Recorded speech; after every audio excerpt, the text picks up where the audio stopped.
Hi guys, Ansar this side. तो आज की इस वीडियो में हम बात करेंगे manage engine and point central के कॉन्फ़िगरेशन मॉड्यूल के बारे में कि इसका यूज़ क्या होता है और यूज कैसे करते हैं।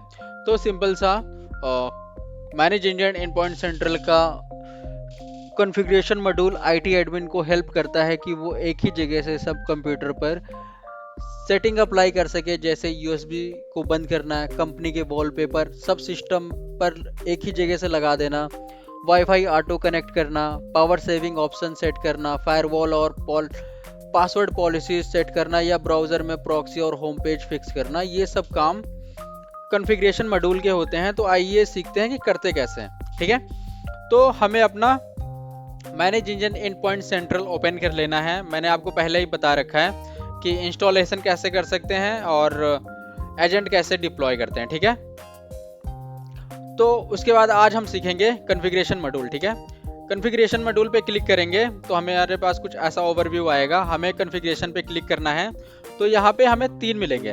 आप लिनक्स के लिए भी कर सकते हो, मैक के लिए भी कर सकते हो और विंडोज़ के लिए कर सकते हो। विंडोज़ में थोड़े से ऑप्शन ज़्यादा मिलते हैं, मैक में थोड़े से कम और लिनक्स में बहुत कम। तो सिंपल सा हमें विंडोज़ में करना है। तो विंडोज़ में हमें आपके रिक्वायरमेंट के हिसाब से आपको जो भी करना है आप कर सकते हो। मैं एक दो आपको बताऊंगा। अब जैसे मुझे पूरी कंपनी का अपने यहाँ या पर्टिकुलर सिस्टम का पेन ड्राइव बंद करना है। ठीक है, तो मैं यहाँ पे क्लिक करूँगा सिक्योर यूएसबी पे। मुझे 2 दिखाएगा, एक यूज़र के लिए और एक कंप्यूटर के लिए। तो ये हर एक उसमें दिखाएगा पॉलिसीज़ में, यूज़र के लिए, कंप्यूटर के लिए। तो ये क्यों होता है?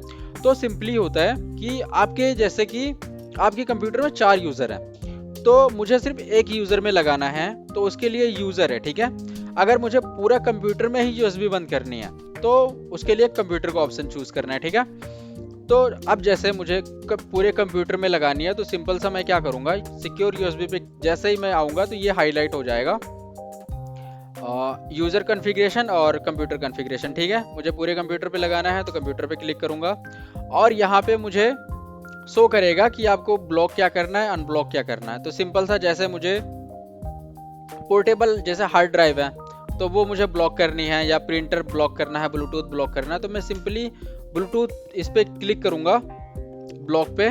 ठीक है, मैं अभी ब्लॉक नहीं कर रहा, तो सिंपली मैं ब्लॉक पे क्लिक करूँगा और यहाँ पे मैं नीचे आऊँगा तो ये मुझे रिमोट ऑफिस बता रहा है। ठीक है, अब रिमोट ऑफिस में जितने भी आपके रिमोट ऑफिस होंगे यहाँ पे दिख जाएंगे। ठीक है, अब जैसे मुझे लोकल ऑफिस का करना है और यहाँ पे फिर दिखाएगा फिल्टर करो, तो मुझे क्या करना है, मुझे कंप्यूटर बेस से कर लेना है कि मुझे सिर्फ एक पर्टिकुलर में करना है। तो एक पर्टिकुलर में कि मुझे करना है अंसार वाले सिस्टम पे। ठीक है, तो मैं अंसार पे क्लिक करूँगा और थोड़ा सा नीचे आऊँगा, मैं कर दूंगा डिप्लॉय इमीडिएटली। ठीक है, तो जैसे ही मैं डिप्लॉय करूँगा मेरे जो मैंने सेटिंग लगाई है कि मेरे सिस्टम में यूएसबी काम नहीं करनी चाहिए, तो वो अब मेरे सिस्टम की यूएसबी काम नहीं करेगी। सेम ही अगर आपको और कुछ चाहिए तो आप यहाँ से लगा सकते हो। अगर आपको ब्राउज में सीखना है कि चलो मुझे क्रोम में होम पेज लगाना है तो वो आप वो भी कर सकते हो। सिंपल सा यहाँ पे आपको वो करना पड़ेगा, ऐड करना पड़ेगा, लिखना पड़ेगा। और सेम सेटिंग करने के बाद सेम ही सेटिंग है, आपको डोमेन पे क्लिक करना है और कंप्यूटर सिलेक्ट करने हैं, सेम प्रोसेस रहेगा। ठीक है, अब उसके बाद अगर आपको ये सब समझ में नहीं आ रहा तो यहाँ पे मैनेज इंजन आपको प्री डिफाइंड कलेक्शन से देता है। ठीक है, तो जैसे आपको कलेक्शन देता है तो ये कैटेगरीज हैं यहाँ पे। तो यहाँ पे आप जैसे क्लिक करोगे, नेटवर्क की है, पैच मैनेजमेंट की है, पावर मैनेजमेंट की है, यहाँ पे बहुत सारी आपको मिल जाएंगी प्री डिफाइंड पॉलिसी। तो आपको बस क्या करना है, अब जैसे आपको यहाँ पे कंट्रोल पैनल को कंट्रोल करना है। ठीक है, तो यहाँ पे इतने सारे मिल जाएंगे। सिंपली आपको बस क्रिएट कॉन्फ़िगरेशन पे क्लिक करना है और यहाँ पे सारा कुछ आपको ऑटोमेटिकली बना हुआ मिलेगा। बस आपको डिप्लॉय कर देना है कंप्यूटर सेलेक्ट करके, जैसे हमने पहले करा है। और कलेक्शन की बात करें तो यूज़र और कंप्यूटर में मिल जाएगा collection same as predefined. ठीक है, अब अगर हम बात करते हैं कि कॉन्फ़िगरेशन की, ठीक है, तो जितने भी आप कॉन्फ़िगरेशन करोगे यहाँ पे सारा आपको दिख जाएगा। कॉन्फ़िगरेशन में अगर आप कुछ डिलीट करते हो तो आपको ट्रांस में दिखेगा। अब नीचे वाली ये जो पॉलिसीज हैं ये वाली छोड़ दो, आपके काम नहीं आने वाली। ये वाली ठीक है। तो हमें अभी फोकस करना है कॉन्फ़िगरेशन पे।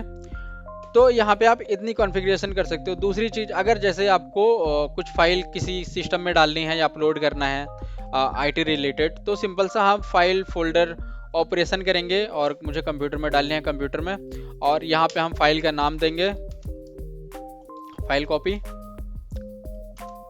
अब यहाँ पे मुझे कॉपी करना है, रिनेम करना है, मूव या डिलीट, तो वो आपको टिक मार्क लगाना पड़ेगा, और आपको कहाँ से करना है वो भी आपको यहाँ पे सिलेक्ट करना पड़ेगा। तो अब मुझे जैसे कि मेरे ड्राइव में पड़ी है और मुझे उसकी ड्राइव में भेजना है, सिंपल सा मैं ब्राउज पे क्लिक करूंगा और यहाँ पे मैं ब्राउज कर लूंगा, ठीक है, डाउनलोड में जाके। अब मुझे जैसे ये ब्राउज करना है, तो सिंपल सा मैं क्या करूंगा, ओपन करूंगा और यहाँ पे मैं लिख दूंगा लोकेशन, ठीक है। अब मुझे जैसे सी ड्राइव में उसके ये फाइल चाहिए, ये फाइल भेजनी है, तो सिंपल सा मैं सी ड्राइव सिलेक्ट करूंगा, उसके बाद सिलेक्ट करूंगा मैं अपना, जैसे हमने पहले करा था, कंप्यूटर, ठीक है। अब थोड़ा सा आप नीचे आओगे तो हमें इमीडिएटली चाहिए, तो हाँ ठीक है, इमीडिएटली चाहिए। तो जैसे ही आप प्रेस करोगे और रिफ्रेश करोगे तो ये पहुंच गया, ठीक है। अब हम देखेंगे क्लाइंट सिस्टम पे ये पहुंचा, तो सिंपल सा यहाँ पे हमारे पास ये फाइल अपलोड हो चुकी है। जैसे ही आप खोलोगे आपको मिल जाएगी। तो सिंपली इसमें कॉन्फ़िगरेशन में जितनी भी सारी आपको कॉन्फ़िगरेशन ये दिख रही है, आप इजीली कर सकते हो कुछ भी। तो इस वीडियो में हमने बात करी कॉन्फ़िगरेशन मॉड्यूल्स की। नेक्स्ट वीडियो में हम बात करेंगे थ्रेड एंड पैच मैनेजमेंट की, ठीक है। तो इस वीडियो में इतना ही। नेक्स्ट वीडियो में हम बात करते हैं थ्रेड एंड पैच मैनेजमेंट की। तब तक के लिए बाय बाय।